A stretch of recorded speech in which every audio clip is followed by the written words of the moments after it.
కూటమి ప్రభుత్వం అధికారంలోకి వచ్చి 2 ఏళ్లు పూర్తయిన సందర్భంగా కూటమి ప్రభుత్వ ప్రజా వ్యతిరేక విధానాలను నిరసిస్తూ వైఎస్ఆర్ కాంగ్రెస్ పార్టీ శుక్రవారం బద్వేల్లో భారీ నిరసన కార్యక్రమం చేపట్టింది.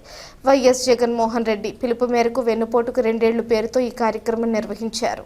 ఎన్జీఓ కాలనీలోని దివంగత మహానేత డాక్టర్ వైఎస్ రాజశేఖర రెడ్డి విగ్రహానికి పూలమాలలు వేసి నివాళులర్పించిన అనంతరం అక్కడి నుంచి ఆర్డీఓ కార్యాలయం వరకు భారీ ర్యాలీ నిర్వహించారు. MLC DC Govinda Reddy, Badvel MLA doctor Sudha, రాష్ట్ర విద్యార్థి విభాగం ప్రధాన కార్యదర్శి దేవసాని ఆదిత్యారెడ్డి ఆధ్వర్యంలో జరిగిన ఈ ర్యాలీలో వేలాది మంది కార్యకర్తలు, మహిళలు, యువకులు, రైతులు, కార్మికులు పాల్గొన్నారు. కూటమి ప్రభుత్వానికి వ్యతిరేకంగా నినాదాలతో బద్వేల్ పట్టణం హోరెత్తింది. ఈ సందర్భంగా ఎమ్మెల్సీ డీసీ గోవిందరెడ్డి సూపర్ 6 పేరుతో అధికారంలోకి వచ్చిన చంద్రబాబు ప్రభుత్వం ఒక్క హామీని కూడా నెరవేర్చలేదు. ఆడబిడ్డ నిధి, యువతకు ఉద్యోగాలు, నిరుద్యోగ భృతి, రైతు భరోసా అన్నీ మాయమాటలే. జగన్ పాలనలో అందిన సంక్షేమాన్ని ఆపేసి పేదల నోటికాడి ముద్దను లాక్కున్నారని విమర్శించారు.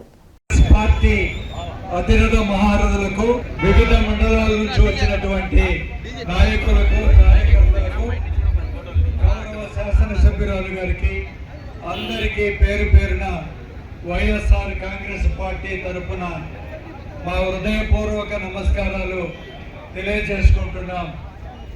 మన ప్రియతమ నేత జగన్మోహన్ రెడ్డి గారు పిలుపు మేరకు మనం ఈ నెల 1వ తారీఖు నుంచి ఈరోజు చివరి తేదీ 12వ తారీఖు వరకు కూడా మనం వెన్నుపోటుకు 2 ఏళ్లు అనేటువంటి కార్యక్రమాన్ని యావత్ ఆంధ్ర రాష్ట్ర ప్రభుత్వంతో పాటు మన బద్వేల్ నియోజకవర్గంలో కూడా మనం దిగ్విజయంగా ఈ కార్యక్రమాన్ని వైఎస్ఆర్ కాంగ్రెస్ పార్టీ తరఫున మీరందరి సహాయ సహకారాలతో నిర్వహిస్తున్నందుకు మీకందరికీ చేతులెత్తి నమస్కరించుకుంటున్నాం.